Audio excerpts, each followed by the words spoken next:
Assalamu alaikum everyone. This is Irfan Ahmed Meet from Sopor Law College, and I welcome you all in the second episode of the podcast, which is being directly broadcasted from the studio of Sopor Law College. Today we are having with us Fahim Rashid Shah, who is currently lecturer at Sopor Law College. Sir, it is really nice to have you in our studio. Thank you so much. Sir actually आपको पता होगा whenever any student gets entry in any law college, जैसे ही कोई बच्चा जो है जो लॉ के फील्ड में जाना चाहता हो उसे एंट्री जो है मिलती है लॉ कॉलेज में, और क्या पॉइंट्स होते हैं and what are the things और what we can say what are the points which he must और she must keep in her mind. First of all, I would like to thank management of the Sopor Law College for this, stream of podcasters.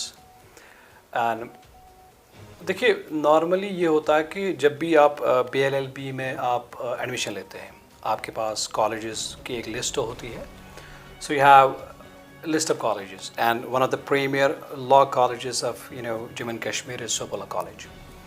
तो इसमें ये होता है कि जब एक student यहाँ एडमिशन लेता है तो पॉइंट ये है कि मेजॉरिटी जो स्टूडेंट्स होते हैं, इंस्टेड ऑफ कि वो अपने फैकल्टी मेंबर्स जो हमारी काउंसलिंग की टीम होती है उनके पास आके बजाय अपने एक ऑब्जर्वेशन में होते हैं कि हमें इसमें क्या करना है क्या नहीं करना, जिसकी वजह से ये उनको बड़ी प्रॉब्लम्स होती है जो फर्स्ट ईयर में ज़्यादातर हमने देखी है. क्योंकि लॉ ऐसा डिग्री है जिसमें बहुत सारे एवेन्यूज़ हैं. You have number of avenues जिसमें आप प्रैक्टिस भी कर सकते हैं, जिसमें आप एकेडमिक में जा सकते हैं, जिसमें आप अदर कम्पिटिटिव एग्ज़ाम्स में भी आप जा सकते हैं. आप लॉ फॉर्म जो कॉर्पोरेट इसमें वर्ल्ड है, बहुत बड़ी दुनिया है इसमें. लेकिन नॉर्मली हमारे यहाँ वकला में या वकील हमारे यहाँ एक सेंटेंस का ज़्यादा इस्तेमाल अच्छा करते हैं. कहते हैं कि अगर आप कुछ भी नहीं है तो आप वकील हैं. तो मुझे लगता है कि जब भी लॉ स्टूडेंट किसी भी लॉ स्कूल में एडमिशन लेता है तो बेहतर ये था कि जो उनके बेस्ट सीनियर्स हैं, जो उनके फैकल्टी मेंबर्स हैं, उनसे जाके राब्ता बताए. क्योंकि जो उनके फैकल्टी मेंबर्स होते हैं उन लोगों ने बहुत दुनिया देखी होती है और वो एक्सपर्ट होते हैं. उन जो एक्सपोजर उनको मिल चुका होता है, उनके एक्सपीरियंसेस होते हैं, उसकी वजह से वो उनको बेस्ट रिकमेंड करते हैं. और मुझे लगता है कि बेहतर तरीका ये होता है कि जब आप इस फील्ड में आते हैं तो आप अपना इंटरेस्ट पहले ही चूज़ करते हैं. अगर आपको प्रैक्टिस में जाना है तो आप पहले से ही वो प्लानिंग बनाइए. अगर आप टीचिंग में जाना तो पहले से ही आप अपने अंदर वो एकेडमिक जो वर्थ होती है, एकेडमिक जो रिसर्च टाइप की मेथडोलॉजी होती है, वो आप सीख जाते हैं, बोलना सीखते हैं. क्योंकि आपके अंदर ये हुनर ये 5 साल में बन जाते हैं.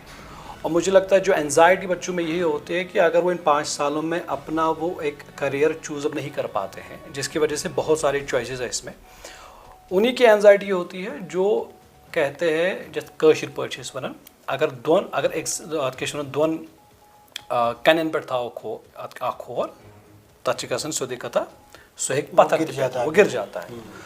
So I think the best way is that to have a clear mind, to talk to your seniors, to talk to your faculty members, and we have best faculty, we have best management that can easily coordinate all these issues when it comes to the student anxiety upon their career choices. But sir अगर हम देखें कि जैसे ही बच्चा जो है first year में होता है, मैंने भी अपने बैचमेट्स को ये कहते हुए देखा है कि घर वाले बोलते हैं आप बड़ी अच्छी बहस करते हो तो आप वकील बनो. लेकिन फर्स्ट ईयर में आते ही उनके जहन में बड़े सवाल होते हैं, मैं वकील बनूंगा, जज करूंगा, लाइफ में ये करूंगा. लेकिन जैसे ही फाइनल ईयर तक का ये सफ़र जो है ख़त्म होता है तो उसके बाद बस कन्फ्यूजन ही कन्फ्यूजन होता है. There is a lot of confusion. देखिए, प्रैक्टिकल दुनिया जो है वो बड़ी चैलेंजिंग है. अगर आप देखेंगे कि जैसे सोपोर लॉ कॉलेज, हमारे यहाँ क्या होता है कि जो हमारा करिकुलम जो बनता है इसमें हमारे मूड कोर्ट्स होते हैं, हमारे यहाँ प्रेजेंटेशन सेमिनार्स होती हैं. अगर आप मूड कोर्ट देखेंगे, मूड कोर्ट जिन्हें नहीं पता होगा मूड कोर्ट क्या होता है, एक फिक्शनल कोर्ट होता है हमारे यहाँ जो लॉ में हम यूज़ करते हैं. हमारी फैकल्टी वेल ट्रेन होती है मूड कोर्ट में. वो क्या करती है कि बच्चों को बिल्कुल एक प्रैक्टिकल अंदाज में उन्हें कोर्ट दिखाती है, जहाँ पे बहस किया जाता है, जहाँ पे आप एक दूसरे के साथ लड़ते हैं, जो एक फ़ाइट होती है, हम उसे कह सकते हैं कि लड़. एक ही हुनर आपके यहाँ पैदा होता है. ये पूरा आपका 5 साल चलता है. इंटरनल भी होता है, एक्सटर्नल भी होता है. इंटरनल में हमारे यहाँ के हम यहाँ उनको ग्रूम करते हैं, फिर एक्सटर्नल में ये यूनिवर्सिटी ऑफ कश्मीर जाते हैं, वहाँ ये अपना जो शो ऑफ करते हैं. उसके बाद हमारे यहाँ होती है प्रेजेंटेशंस. प्रेजेंटेशंस में हमारे यहाँ होता है कि जो हम एकेडमिक कोई टॉपिक देते हैं उस पर वो चूज़अप करके उस पर वो लिखते हैं, फिर उस पर वो एक अपना एक रिसर्च अंदाज में अपना डिफेंस उसमें देते हैं।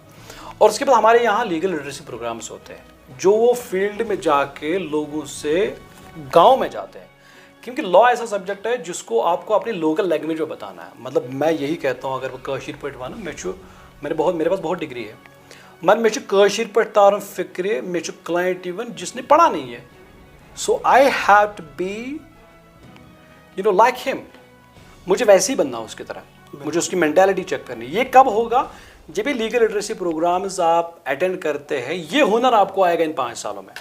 और अगर ये आपने कंसिस्टेंटली किया है और अगर आप फिर प्रैक्टिस में जाते हैं, आपके अंदर ऑलरेडी कॉन्फिडेंस भी है, लोगों को फेस करना है, आप जब वहाँ प्रैक्टिस करने जाएंगे तो आपको ये डर बिल्कुल भी नहीं होगा। और 5 सालों में हम आपके इंटर्नशिप का भी मौका देते हैं जो कंपलसरी होती है।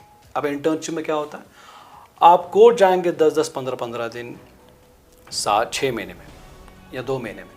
कोर्ट का माहौल आप देखेंगे कि वहाँ होता क्या है।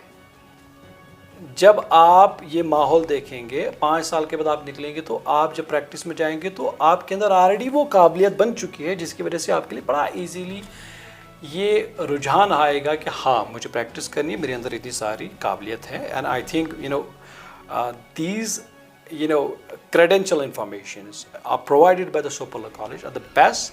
अगर किसी को अगर ये कोई अच्छे से एक्सेप्ट कर लेता है अपने इस प्रोग्राम में, then he is going to be the best one। बिल्कुल। लेकिन आपने यहाँ पे बात की प्रैक्टिसिंग की, तो अगर कोई भी बच्चा कल को प्रैक्टिस करने के लिए जाता है कोर्ट में, तो कौन सी चीज़ें पहले उसको देखनी चाहिए? उनका अगर आप जिक्र करते तो शायद हर एक के लिए फ़ायदेमंद रहता। देख, हम ये रिकमेंड करते हैं, मैं अपने स्टूडेंट्स को ये हमेशा रिकमेंड करता हूँ कि जैसे ही आपका लॉ प्रोग्राम ख़त्म हो जाए, आप वेट ना कीजिएगा कि मैं पहले लाइसेंस को अप्लाई करूँगा। अगर प्रैक्टिस करनी है तो आप कोर्ट में जाइए, आप किसी सीनियर एडवोकेट के यहाँ चले जाइए जिसका बड़ा अच्छा एक्सपर्टीज़ हो। हम ये भी रिकमेंड करते हैं बच्चों को कि आप उनके पास मत जाइए जिनके पास केसेस बहुत है लेकिन वो आपको टाइम नहीं दे पाएंगे। आप उनके पास जाइए, वकील के पास, जो आपको टाइम दे सके, क्योंकि आपको कोई सिखाएगा नहीं। आपकी दुनिया 5 साल के बाद चैलेंजिंग की दुनिया, यानी प्रैक्टिकल दुनिया वही है आपके पास। और उसके बाद हम ये बच्चों को कहते हैं, अपने स्टूडेंट्स को ये कहते हैं कि आप जैसी आपकी रिजल्ट डिक्लेरेशन हो जाए, आप कामयाब हो जाए, आपके पास degree, now you have a degree, law degree, so you firstly go to the high court, J&K high court. आप वहाँ पे अपने लिए जो आपका जो लाइसेंस एनरोलमेंट है वो कर दीजिएगा। So firstly you have to fill this criteria. Second, the day Jammu and Kashmir high court issues your enrolment number as a licence, तो प्रोविजनल होता है, वो 1 साल के लिए होता है, वो एक्सटेंड 2 साल भी हो जाता है। लेकिन जैसे ही आपको ये एनरोलमेंट नंबर मिल जाता है लाइसेंस का, तो आप विदिन 2 ईयर्स आपको ये ऑल इंडिया बार काउंसिल का एग्ज़ाम जो बार काउंसिल ऑफ इंडिया करवाती है, वो आपको विदिन 2 ईयर्स कंप्लीट करना है। So you must have these 2 degrees, these 2 licences. Firstly the J&K high court की लाइसेंस जो प्रोविजनल आपको मिलती है, और उसके बाद आपके पास जो है बार काउंसिल ऑफ इंडिया की जो प्रोविजनल है J&K हाई कोर्ट की, वो परमानेंट तब होती है, एब्सोल्यूट तब होती है जब आपके पास सारी डिग्रियां कंप्लीट हो जाएंगी। यानी कि प्रोविजनल आपके पास है, you have to firstly submit the provisional, फिर आप फाइनल डिग्री प्रोवाइड करेंगे यूनिवर्सिटी ऑफ कश्मीर या J&K हाई कोर्ट को। जैसे उनकी CID verification, police verification complete हो जाती है, तब आपको परमिट मिलती है, then you can easily practise anywhere in India and specially in J&K। हाँ, तो सर ये बात थी प्रैक्टिसिंग की, लेकिन अगर हम बात करें, मैंने आपको पहले भी बताया था कि कोई बच्चा चाहता है कि मैं प्रैक्टिसिंग के लिए ना जाऊँ, मैं एकेडमिक्स में ही चला जाऊँ, मैं और पढूँ, तो कौन सी डिग्री उसको, जैसे ही वो LLB या BLLB ख़त्म करता है, तो उसको कौन सी डिग्री करनी चाहिए उसके बाद?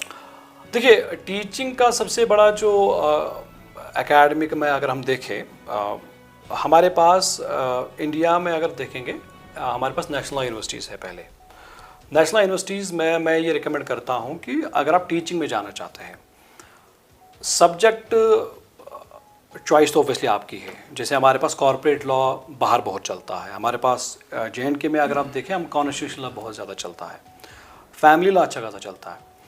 मुझे लगता है कि अगर आपने किसी ट्रेडिशनल यूनिवर्सिटी से पढ़ा हो 5 साल, हम रिकमेंड यही करते हैं कि आप उस यूनिवर्सिटी में जाएँ जहाँ रिसर्च बेस्ड ओरिएंटेड काम होता है।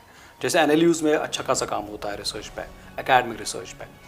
उनका क्लैट के थ्रू वो इजीली जा सकते हैं, या किसी भी ऐसा इंस्टीट्यूशन आप जाइए जहाँ 2 साल का भी LLM है, क्योंकि एनालिस में 1 साल का होता है, 2 साल का LLM है, लेकिन वहाँ पे रिसर्च ओरिएंटेड काम करते हैं, वो अच्छा खासा रिसर्च करवाते हैं, वो आपको अच्छे खासे प्रोजेक्ट सिखाते बनाने कैसे होते हैं।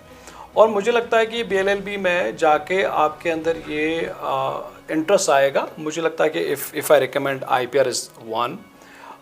कमर्शियल लॉ में आपके पास जितने भी सब्जेक्ट्स हैं, because it's a business law and also constitutional law, ये दीज आर सम एस्पेक्ट्स। लेकिन अभी मुझे लगता है जो नया आया है, जो AI टेक्नोलॉजी आ चुका है with related to IPR and piracy and all these becomes one of the best recommendations and data privacy and all.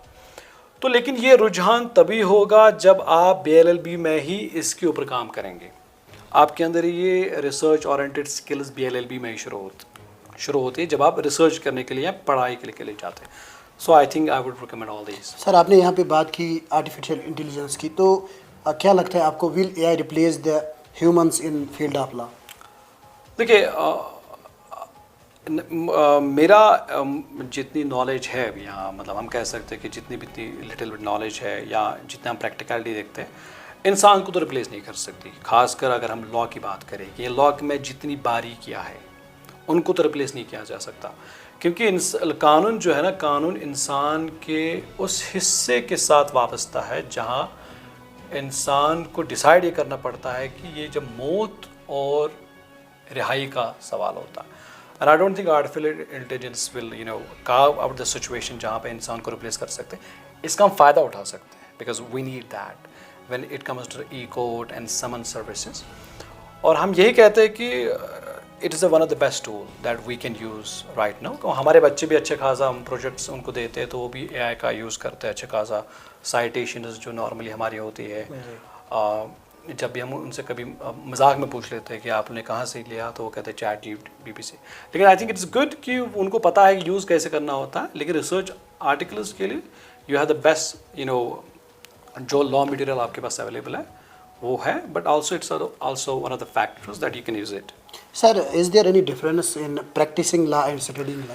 देखिए, बहुत अच्छा क्वेश्चन है ये। हम अपने स्टूडेंट्स को हमेशा यही कहते हैं कि जब आप प्रैक्टिस में अब जाएंगे, आपकी दुनिया अब शुरू हुई है।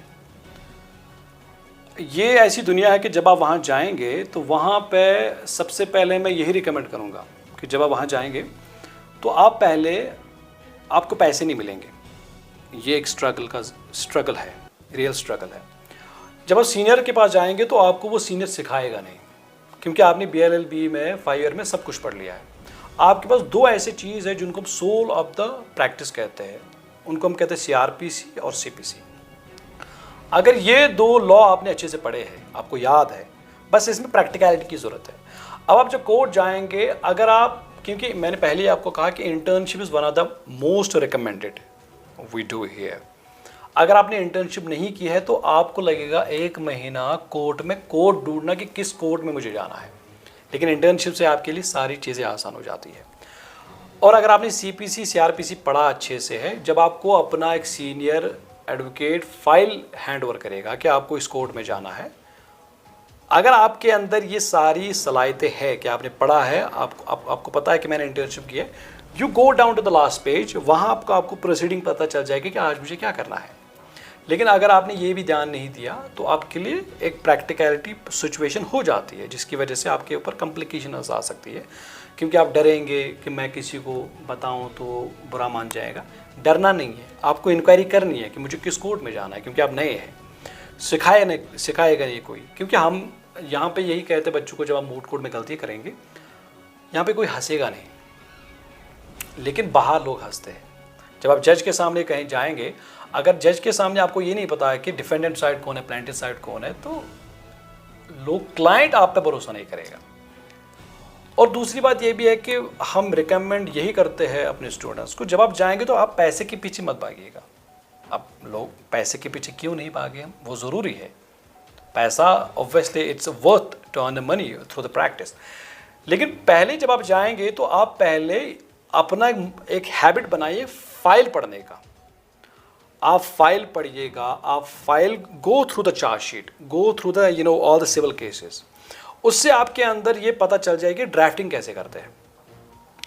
आप जब आपके पास कोई भी केस सीनियर देगा, आप कोर्ट में जाएंगे तो वहाँ पे आपका जैसे ही आपने केस को अटेंड किया, आपका time it is done, canteen में मत बैठिएगा, पूरे दिन आप कैंटीन में चाय पियेंगे। आप जाइए किसी कोर्ट में जहाँ पे कुछ अच्छी प्रोसीडिंग चल रही है, उनको आप नोट डाउन कीजिए कि वहाँ एक्चुअली हो क्या रहा है। आप विटनेस के स्टेटमेंट्स को चेक कीजिएगा, how it is being conducted, आप नोट डाउन कीजिएगा। लेकिन आप चालान और एफिडेविट के पीछे मत भागिएगा। ये मेजॉरिटी आई हैव सीन कि मेजॉरिटी एडवोकेट्स मैंने बहुत देखे हैं जो 5-6 साल से सिर्फ चालान और एफिडेविट का काम करते हैं, यानी कि 150 से 200 रुपये का काम करते हैं। फाइल उनके पास नहीं है, क्योंकि उन लोगों ने कॉन्फिडेंस पहले से ही नहीं दिया फाइल पढ़ने का, क्योंकि उनको डर लग गया कि अगर हम पढ़ेंगे तो पता नहीं समझ पाएंगे नहीं पाएंगे। जब आप ये काम पहले से ही करेंगे तभी आप एक एडवोकेट बनेंगे, क्योंकि जो 50 इयर्स की जिसकी एक्सपीरियंस है उसने भी पहले ही किया था। कोर्ट में एक अच्छी बात होती है, कोर्ट में जब आप जाएंगे तो वहाँ पे कहते हैं कि आप किस अंदाज के वकील हैं। तो जैसा आप कहते हैं, उनको पता हो तो मजाक में कहते हैं, तो वो कहते हैं ये किस नंबर का वकील है, तो वो कहते हैं कि ये चालान वकील है, ये रिलीज़ वकील है, ये फ़ाइल वकील नहीं है। तो make sure you have a files. आप केस पढ़ते हैं तभी आप अपने करियर में एक एक्सपर्टीज़ बन जाएंगे। उसमें टाइम लगता है, ये स्ट्रगल है, 1 साल हो सकता है आपको पैसा ना मिले, लेकिन आपका नाम आएगा। और एक बात जो मोहल्ले में होती है, if you are from a rural area, because a lot of people know you, जिस दिन आप प्रैक्टिस करने के लिए जाएंगे उस दिन से ही आप एडवोकेट हैं, क्योंकि आपके मोहल्ले वाले आपको नहीं कहेंगे मिस्टर इरफान, वो कहेंगे कि एडवोकेट इरफान। तो उन कहने का मतलब है कि उनको पता है कि आप एडवोकेट हैं, आपको सब पता है। तो मेक श्योर कि अभी अगर आपको नहीं पता है, बट मेक श्योर कि आप ये सारी इन्फॉर्मेशन हासिल करेंगे। बिल्कुल सर। तो आखिर पर आपसे जानना चाहूँगा, what will be your advice to those students who have recently completed their LLB degree और BLLB डिग्री? मैं उनको ये रिकमेंड करूँगा कि जो जिस फील्ड में जाना चाहते हैं, आप पेशेंस, सब्र बहुत बड़ी चीज़ है।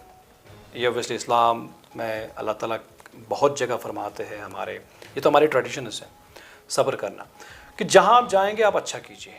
प्रोफेशनलिज्म हर जगह है। प्रोफेशनलिज्म अपना जो डिसिप्लिन है, बिहेवियर है, आपको हर जगह वो काम आएगा।